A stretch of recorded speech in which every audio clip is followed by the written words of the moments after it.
Hello, so today video is going to be on the Dirac Delta potential, another video on the quantum mechanics. So in this particular video, we are going to discuss about the solutions of the wave functions and the energy for the potential which is given by the Dirac Delta function. The fact is that the Dirac Delta function is used as a potential because in some elastic situations, the solution that is given by the Dirac Delta potential is very similar to the realistic potentials that are around us. That's why it's important to study the Dirac Delta potential. So let's start our derivations of all that eigenfunctions and energy. So first of all, let me define the potential for this particular well. So the potential, which is Dirac delta potential, is equals to the negative of the alpha, where alpha is a constant, and this is the typical sign of the Dirac delta function. So this is how we define the Dirac delta potential. So let me draw a diagram so that you can understand it, that how and what we are going to study here. So let me draw the Cartesian exercise. Sorry for the diagram, it's not good. And if you know that how we are going to draw the Dirac delta function, so it's like this. It means it's infinitely thin and infinitely tall, you can say that. And this is how we're going to plot it. It's very, very thin. I am making it a little bit thick because to make a diagram, but it's really very, very thin. And there's a property of this, that when you integrate this particular function from minus infinity to the positive infinity, it always equals to the 1. So this is one of the very remarkable and important property that we are going to also use here in this particular derivation. So this is our potential. So what we're going to do is that we have to find out the energy in this particular region. And of course, we are taking the bound states. So if you don't know about bound states, it means that the energy of the particle is not greater than the potential. And since here we are taking the potential as negative, we expect the energy to also come out negative. So this is the condition of the bound states. Bound states. But this doesn't mean that there is no chance of tunneling. There is always a chance of the quantum tunneling, even if the potential is greater than the energy of the particle. Okay, so now let's solve the equation. So let me draw a more perfect diagram because this diagram is not that much good. So let me draw another diagram. 1 minute. Okay. So this is the diagram I'm going to draw. Yes, perfect. So this is the diagram. And here it is negative x. It means here 0 is greater than x. And another one is there, which is x is greater than 0. And this is our Dirac delta function. Oh my god, my diagram is terrible. Sorry for that. This is a Dirac delta function. It extends to infinity, but its area is 1.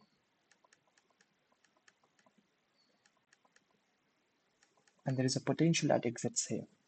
So first of all, we are going to find out the wave function here in first, and then here in second position, and then in, third position, and then here the second position. So we're going to solve it for this particular region, for this particular region wave function, and for eventually this particular region. So let's start solving it. So first of all, in first case,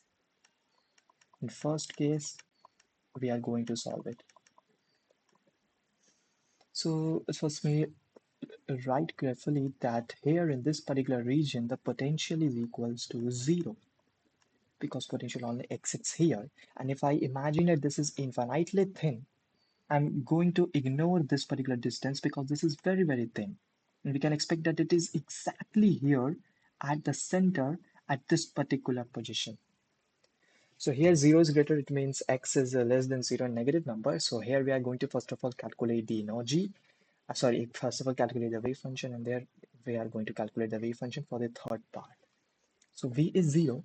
So let me write the Schrödinger wave equation as minus h bar square divided by 2m d square psi divided by dx square. Since potential is 0, I'm going to ignore that potential term and making it as, okay, now making it as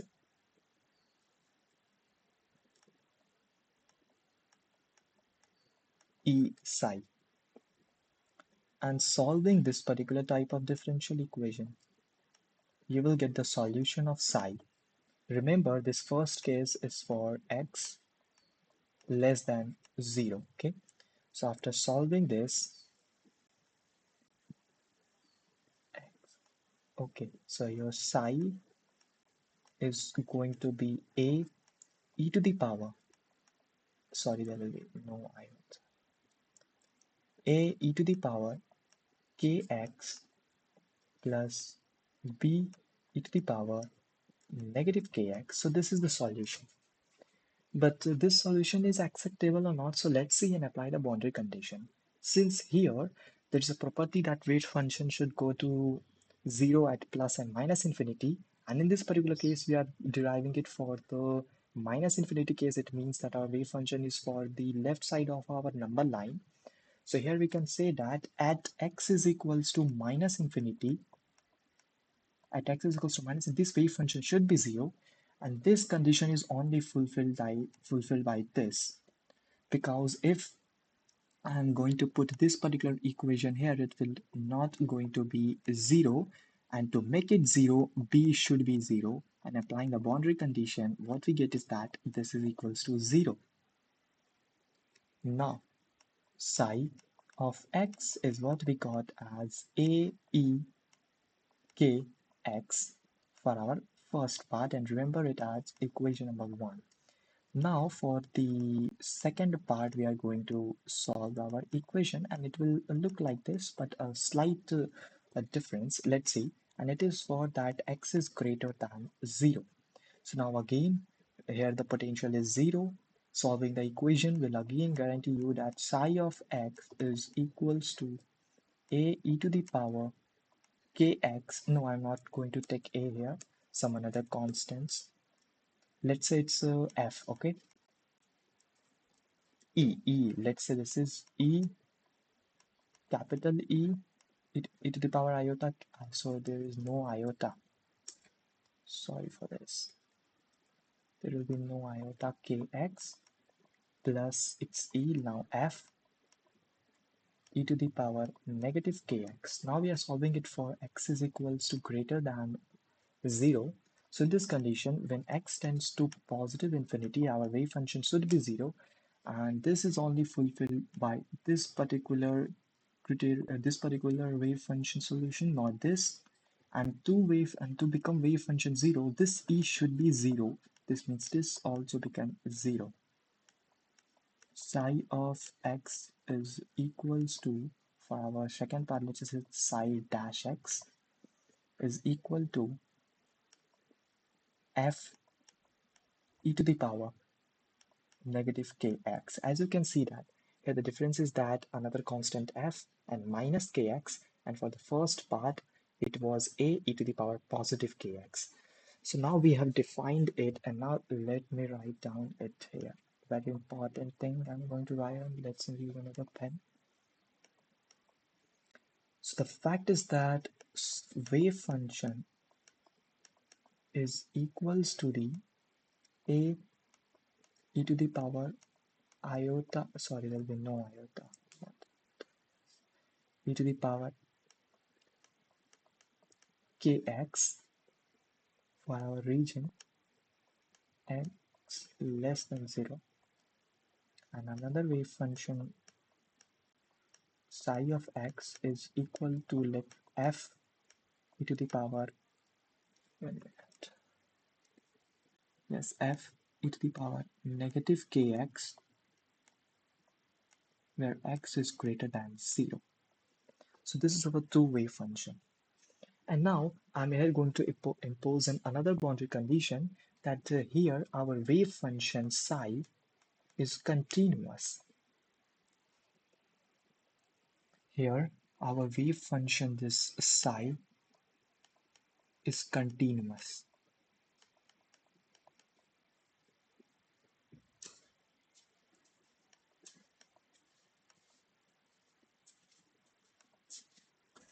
So what is the meaning of being continuous of the wave function? So the meaning behind saying that wave function is continuous, it means that it doesn't suddenly change a certain particular value. It means it doesn't suddenly change to zero, or there is no some sort of hike, and that's all meaning of the wave function to be continuous. If this is like in sudden change, this should be not continuous. It should be discontinuous functions. So that's the meaning of continuous. So if this is continuous, it means I can write a very important thing here, which you should carefully see, that it means if this is continuous, the wave function, our first wave function at x is equals to 0, this is equal to, should be equal to our second wave function, which is for x greater than 0, for psi x equals to 0. And you know what it implies? It implies that A is equals to F.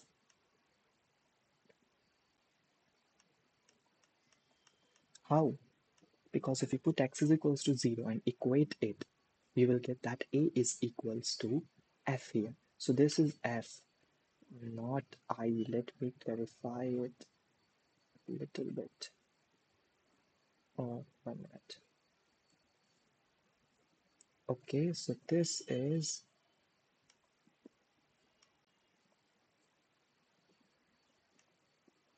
implies that our A constant is equal to F constant.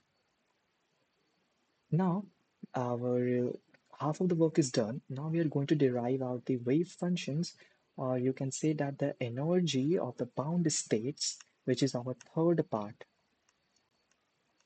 Now this is some sort of complex thing, so you have to keep an eye on my derivation. So let's start this. So first of all, writing down our Schrödinger wave equation, which is minus h bar square divided by 2m and d square psi divided by dx square, and it should be plus, since it's a negative, I should have here negative. Okay, so let me write down it as negative potential Vx psi x, and it is equals to our energy, and here is psi x. And what I'm going to do is now I'm going to integrate this function. But what's the meaning of integrating, and from where we are going to integrate it? So we are going to integrate this function from minus epsilon to the positive epsilon, where we can imagine that minus epsilon is just very near to the 0 point, very near to the 0 point. We are going to integrate, and this particular positive epsilon not epsilon means it is just right out of this particular point. This particular 0 point is just right of it, and this is our meaning of the negative and the positive epsilon, and we are going to integrate it. And the fact is that after doing this, we will get to know about the energy of that particular particle. And we are going to certainly impose that our this epsilon tends to 0, limit epsilon tends to 0, because what I have said now is that this negative and positive epsilon is very close to the 0 point, and that's why it tends to 0. Now let me write down all the integration stuff.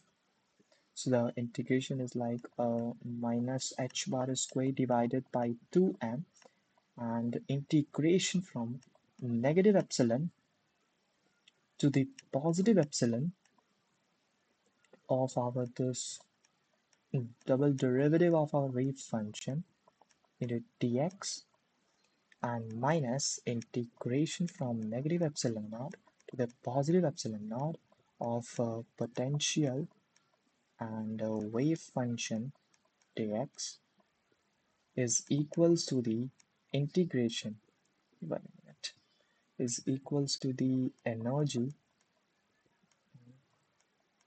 integration of energy psi x and dx from negative epsilon naught to the positive, 1 minute, to the positive epsilon naught. Okay, now we are going to impose certain things like what I have written now, that limit of epsilon tends to 0. So these are very important things. And I have also said that why I'm saying this, that limit epsilon tends to 0. Now, when you carefully observe this, and if you put the limit epsilon tends to 0, here this particular term, which is the right side term, will eventually become 0. And this is some sort of a lengthy calculation, so I'm leaving this up to you to prove this, that this tends to 0. Okay, now let's do this. Now you all familiar with the integration of the double derivative of our wave function, which is like d psi divided by dx from negative epsilon to the positive epsilon and minus here integration and putting our value of potential, which is our alpha Dirac delta function multiplied by wave function dx equals to 0. Now, as I have said that the limits tends to 0, so first of all, carefully we are going to evaluate this particular term, this particular term. So before doing this, we have to calculate the derivative of our x. So let's calculate the derivative of our x. So d psi by dx for our first part, this is equal to our first part, I mean when x is less than 0, then the wave function was ae, what was that, I guess it was ae iota, no, there was no iota, aekx, and we have to calculate derivative of this. And I'm pretty sure that this derivative is very simple. When you calculate the derivative, it will be ka and e to the power kx. Similarly, for the second part, when you calculate the derivative, it will be equal to the negative of ka e to the power negative of kx. Okay, remember, this is for our positive part where x is greater than 0, and this is for our negative part. Now, if you carefully see, and when you will put down the value as minus h bar square by 2m, and when you put down the value here and calculate the derivative, it will be ka e to the power kx.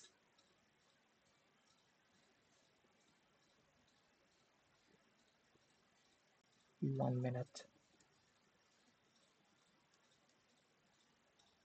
If we are going to calculate the derivative and then plug in the values. Okay, so let's see. So here, as you can see, that this particular wave function is for x less than 0.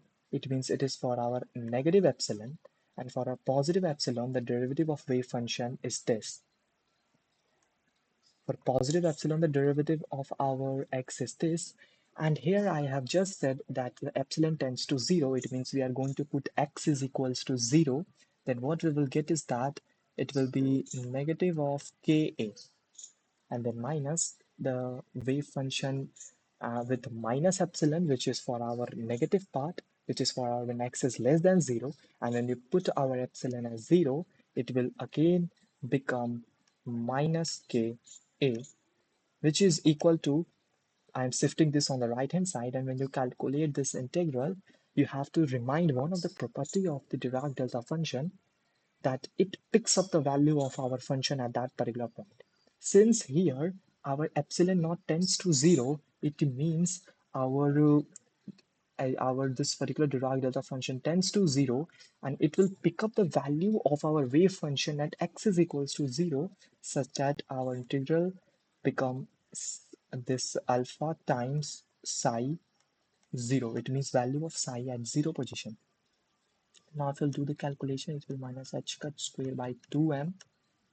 Here will be into 2 ka, and it is equals to alpha a, because when you put x is equals to 0 in psi, you will get a, and when you cut down the a and a, what you will get is that you will get the k. So you will get the k, and that k is equal to alpha times m divided by h bar square. And yes, this is our what, because this 2 and 2 will cut out, and here shift. Okay, so this is what we get. K is equals to this, and if you remember, we have also written that k is equal to root under negative of 2me divided on h bar square. This is h bar, sorry for my writing. So when you do the squaring on k, sorry, this is k square, sorry. I think I have done a mistake here by defining k.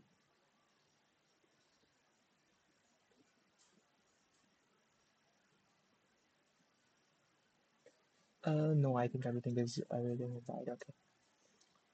Now, when your k square is this, you have to do the another squaring of the term.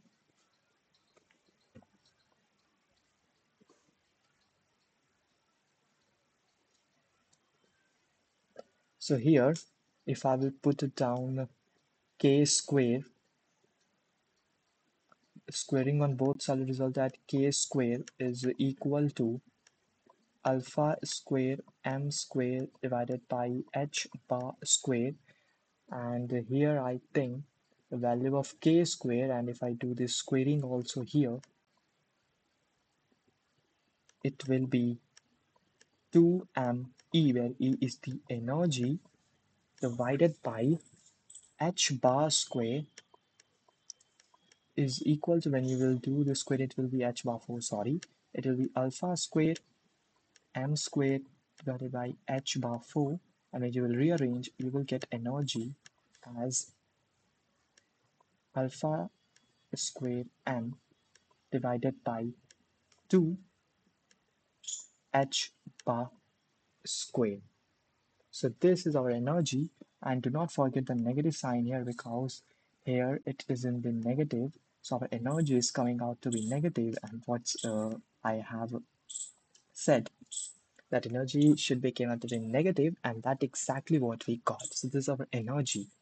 Now wave function defining is very simple. Psi of x is equal to a e to the power k mod of x, because there should be negative and positive x. I'm getting mod of x, and you will normalize it.